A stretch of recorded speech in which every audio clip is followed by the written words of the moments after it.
Aujourd'hui, on va parler un peu à propos des sondages dans les sciences politiques. C'est quelque chose probablement que vous avez vu dans les journaux en ligne. Alors, c'est important de savoir c'est quoi un sondage et surtout c'est quoi un échantillon parce que c'est important de savoir ça. Alors, la première question, c'est pourquoi l'échantillonnage? C'est vraiment parce qu'on n'a pas d'accès à toute la population dans tous les cas. Peut-être c'est du temps, on n'a pas assez de temps, peut-être parce que ça coûte beaucoup d'argent, mais aussi parce qu'on n'a pas toujours un besoin de toute la population. On va discuter dans les prochaines semaines, quand nous commençons les statistiques, que si nous pouvons avoir une idée plus claire de ce que la population veut, avec un échantillon, est-ce qu'on doit vraiment faire une enquête complète ou un sondage complet avec toute la population? Alors, une élection, ça veut être comme un sondage de toute la population, mais en la plupart des cas, on n'a pas besoin d'avoir la voix de toutes les personnes pour savoir des choses à propos de la population. Alors, on va commencer par encercler des différents types d'échantillons, mais on va commencer avec la population. La population, c'est toutes les personnes sur lesquelles vous aimeriez dire quelque chose que vous voulez généraliser à propos. Les personnes à propos de qui vous voulez généraliser. C'est ça. Alors, en ce cas, toutes ces personnes ici sont la population. Alors, facile ça. Mais plus difficile, c'est quoi un échantillon atelier? Alors, dans notre cas, nous ne pouvons que parler à, par exemple, 12 personnes. Alors, nous choisissons un échantillon atelier de ces deux personnes, 12 personnes de ces groupes. Alors, comment est-ce que nous pouvons faire ça? Nous pouvons peut-être choisir une personne sur 5. Alors, 1, 2, 3, 4, 5, 7 personnes. 1, 2, 3, 4, 5, 7 personnes. 1, 2, 3, 4, 5, vous savez. Ou peut-être on peut utiliser un générateur de nombres que tu pouvais trouver en ligne et toutes les personnes entre 1 et cette personne-ci peut avoir un numéro, puis tu peux choisir un nombre des 12 nombres par hasard. Puis, c'est comment on va choisir nos 12 personnes dans notre échantillon. Alors, un échantillon aléatoire, c'est vraiment un random sample. OK? Mais parfois, nous assurons que nous inclurons un nombre égal de chaque groupe dans la population. Alors, dans nos cas, nous avons 3 couleurs de personnes. Et pour faire un échantillon aléatoire stratifié, nous voulons avoir un nombre égal de personnes de chaque groupe. Alors ici, on veut 12 personnes, alors on veut 4 personnes de chaque couleur. Alors nous pouvons faire un échantillon aléatoire de chaque groupe dans la population. Alors on peut choisir chaque 5e personne, on peut faire le générateur du nombre par hasard, quelque chose comme ça. Alors, vraiment, nous faisons un échantillon aléatoire, mais par chaque groupe pour trouver nos 12 personnes. OK, alors, voici quelques exemples. Et pour nous, il faut répondre à la question, lesquelles de ces phrases peut être considérées comme un échantillon aléatoire? OK. Alors, le premier exemple, un sondage par courriel au sujet de la satisfaction des étudiants envoyé seulement à ceux et celles au collège qui ont des prénoms qui commencent à D. Alors, peut-être nous voulons savoir un peu plus sur la satisfaction des étudiants, mais on ne veut pas faire un sondage avec toute la population parce qu'on ne doit pas, parce qu'on n'a pas de temps pour faire ça. Alors, nous envoyons le sondage jusqu'aux étudiants qui ont les prénoms qui commencent à D. Alors, est-ce que c'est un échantillon aléatoire? Oui, si nous ne pensons pas qu'il y a quelque chose de vraiment différent entre les personnes avec les différents noms de famille, Cependant, peut-être nous savons qu'un nom de famille commune d'un groupe ethnique ou quelque chose comme ça, ça commence toujours par A, par exemple. Alors, nous ne pouvons pas être certains que c'est vraiment un échantillon aléatoire parce que nous avons ce groupe de personnes avec ce nom ou prénom qui commence avec un A. Alors, mais si nous sommes confiants que il n'est pas vraiment une différence entre les personnes qui ont des surnoms qui commencent avec A que les personnes qui commencent avec Z, nous pouvons peut-être dire que oui, c'est un échantillon aléatoire. Deuxième exemple. Une enquête auprès des électeurs qui demande à chaque troisième personne qui quitte le bureau de vote de remplir un sondage. Alors, OK, c'est donc chaque troisième personne. Alors, ça, c'est bien. C'est une façon relativement par hasard pour choisir les personnes. Mais nous savons que seulement les personnes qui ont voté en personne seront représentées, pas ceux et celles qui ont voté par anticipation ou par courriel ou par poste. Alors, c'est seulement si on veut vraiment savoir à propos de notre population des électeurs, il faut penser, OK, il y a des personnes qui ne vont pas voter au bureau de vote et ces personnes ne sont pas capturées par cet échantillon.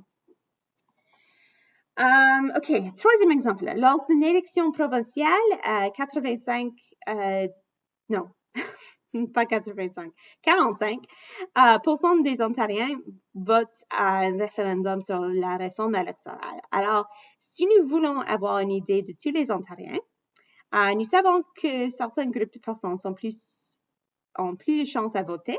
Ça peut être l'éducation, l'âge. Donc, nous savons vraiment pas ce que les Ontariens veulent pour la réforme électorale. C'est plutôt les personnes qui ont voté, les personnes qui votent déjà. Alors, c'est probablement pas un vrai échantillon aléatoire. Alors, il y a d'autres façons pour faire des échantillons qui sont pas aléatoires, qui sont plus, on dit que c'est non probabilistes. Et c'est des façons que nous pouvons faire des échantillons dans les différentes façons et pour les différentes raisons. Et je vais les expliquer ici.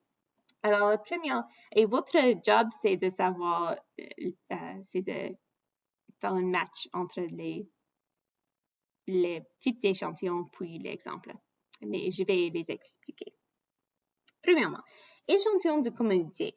Alors, c'est une technique d'échantillage où les sujets sont choisis en raison de leur accessibilité ou la proximité aux chercheurs. Alors, quel exemple ici? Je pense que c'est celle-ci. Alors, voici mon exemple. Vous voulez savoir ce que pensent les cadets sur la nourriture au mess, donc vous demandez aux 12 personnes qui sont assises à votre table au dîner. Pourquoi? Parce que ils sont là, tu peux les demander, c'est facile. Et alors, c'est vraiment un échantillon de communauté, un échantillon facile et simple pour toi à faire. Et parfois, c'est quelque chose que tu dois faire, un échantillon juste de communauté. Par exemple, si je faisais, par exemple, un sondage avec mes étudiants, c'est plus facile pour moi d'avoir accès à mes étudiants que des autres étudiants au collège. Alors, mais si c'est la seule façon dont je peux faire le sondage, peut-être que c'est une bonne méthode ou une méthode qu'il faut utiliser, même si ce n'est pas la meilleure méthode. OK. Deuxième, un échantillon télélogique. Alors, ça, c'est un échantillon non probabilistique qui est choisi et non probabiliste, juste veut dire que c'est pas aléatoire.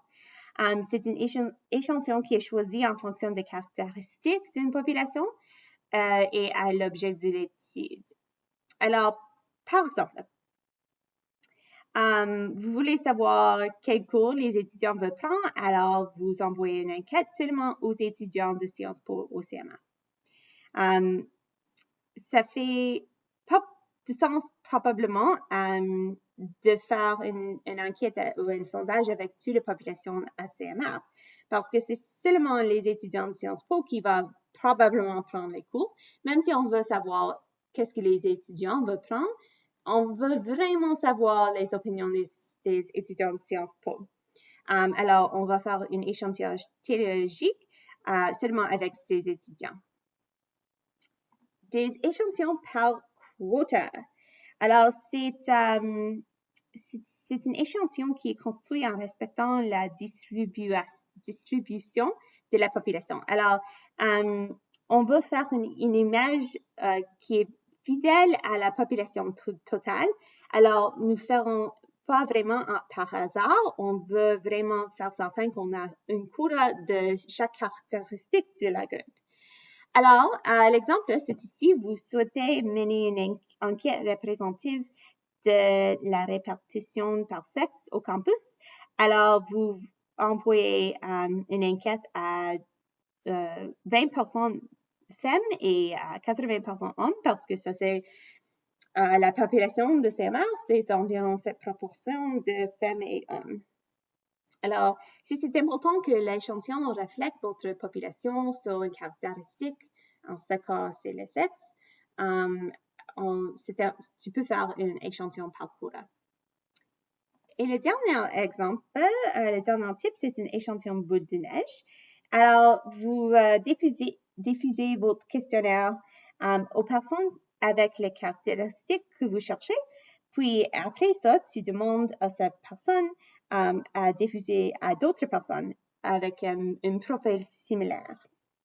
Alors, l'exemple que j'ai donné, c'est vous voulez savoir plus à propos des personnes qui ont eu des blessures sportives au CMR.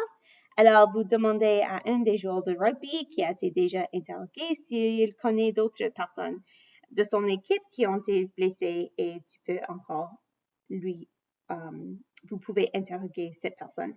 Alors, c'est souvent facile à faire un échantillon boule de neige ou c'est plus facile de faire un échantillon boule de neige quand c'est une population très difficile à trouver. Par exemple, dans ce cas, si vous faites juste un échantillon de personnes au collège, le pourcentage de personnes qui ont eu une blessure sportive, peut-être à CMR, c'est une proportion plus grande, mais c'est pas nécessaire que tu vas trouver les personnes que vous voulez. Alors, parfois, il faut faire un échantillon boule de neige. C'est aussi utile quand il y a une population, par exemple, des politiciens où vous êtes en besoin vraiment d'une introduction à quelqu'un pour faire le sondage avec eux. Tu peux pas juste l'appeler sur le téléphone ou faire un courriel. C'est plus difficile, alors vous pouvez avoir une intro par quelqu'un d'autre dans les populations, dans le groupe que vous cherchez. OK. Alors, maintenant, on va parler un peu à propos des modes d'enquête.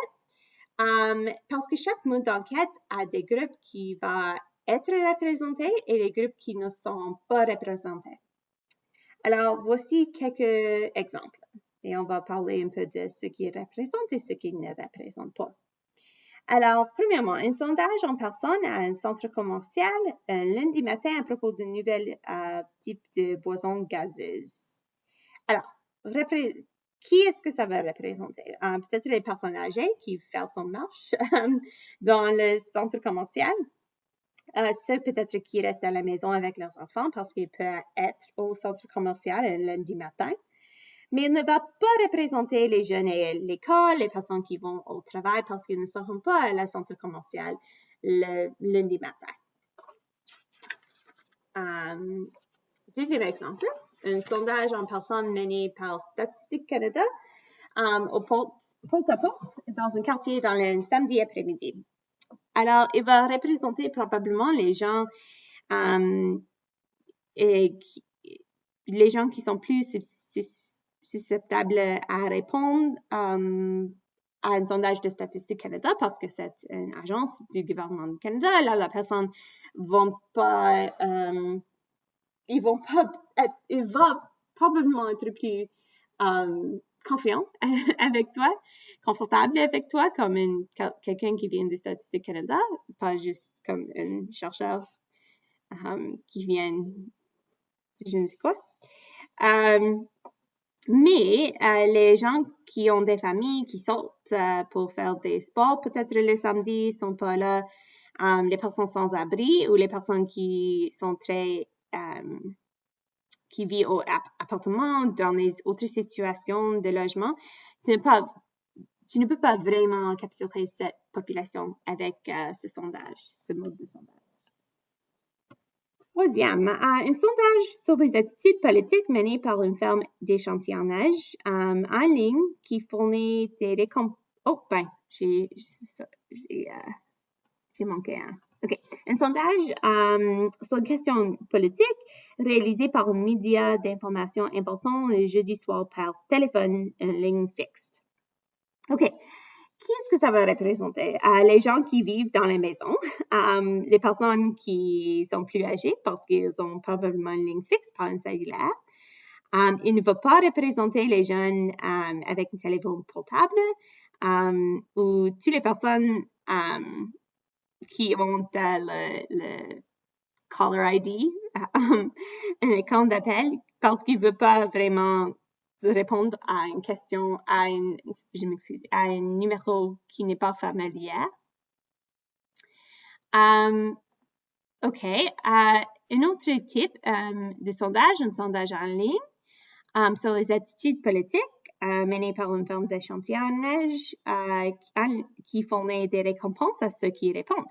Alors, probablement, il serait une bonne variété de personnes parce que il y a raison pourquoi il va répondre, il y a une récompense.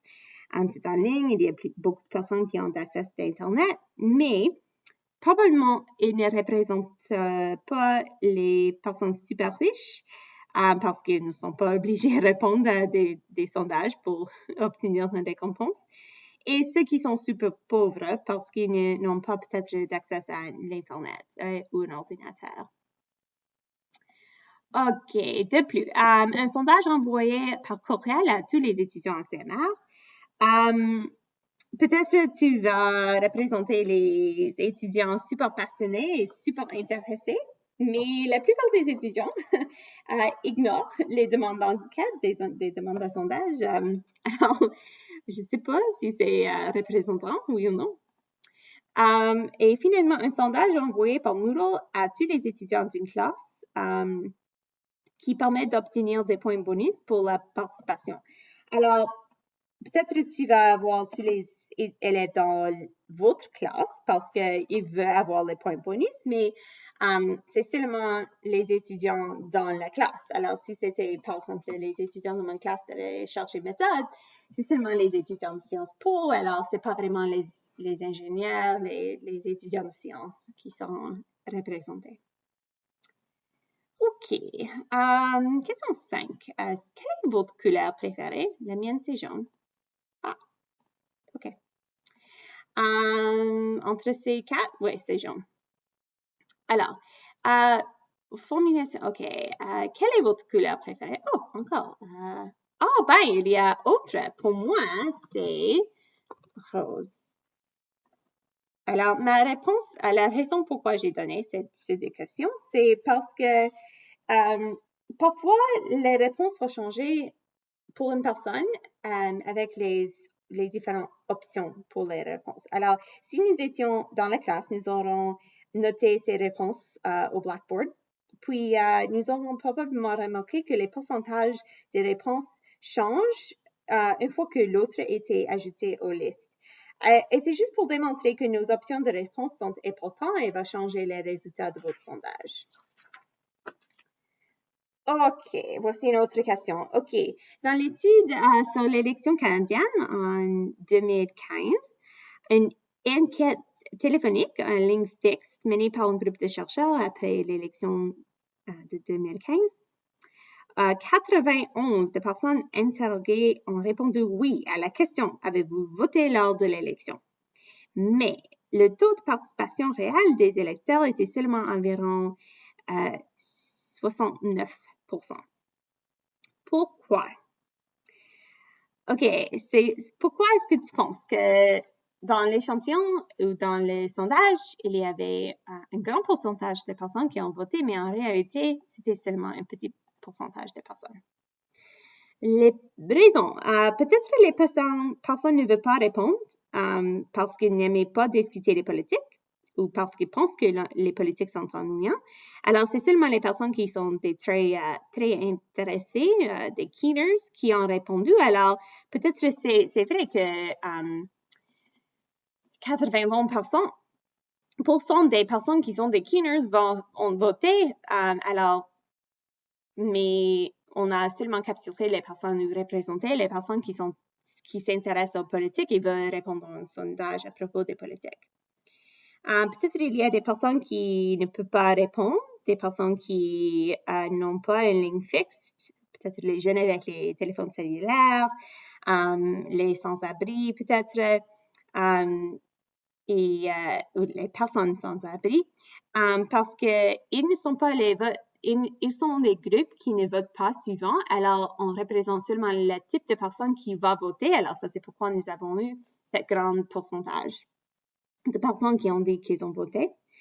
Peut-être les personnes ont oublié parce que c'était longtemps passé, l'élection de 2015. Et aussi peut-être les personnes qui ont répondu oui parce qu'il veut donner une bonne représentation de lui-même. Et personne veut être la personne qui dit « Oh non, j'ai pas voté ». Non, tout le monde veut dire « Oui, j'ai voté, je suis une bonne citoyenne ». Alors peut-être c'est seulement parce qu'il veut donner un bon visage, show a good face aux personnes qui font les sondages. Alors, ça nous reste maintenant avec les questions de comment est-ce que tu peux demander les questions. Et on va continuer avec cette question de as-tu voté? Avec 3 différentes options de questions et on va parler des avantages et des désavantages de ces 3 questions. Alors, le premier, c'est juste, avez-vous voté lors de la dernière élection, oui ou non?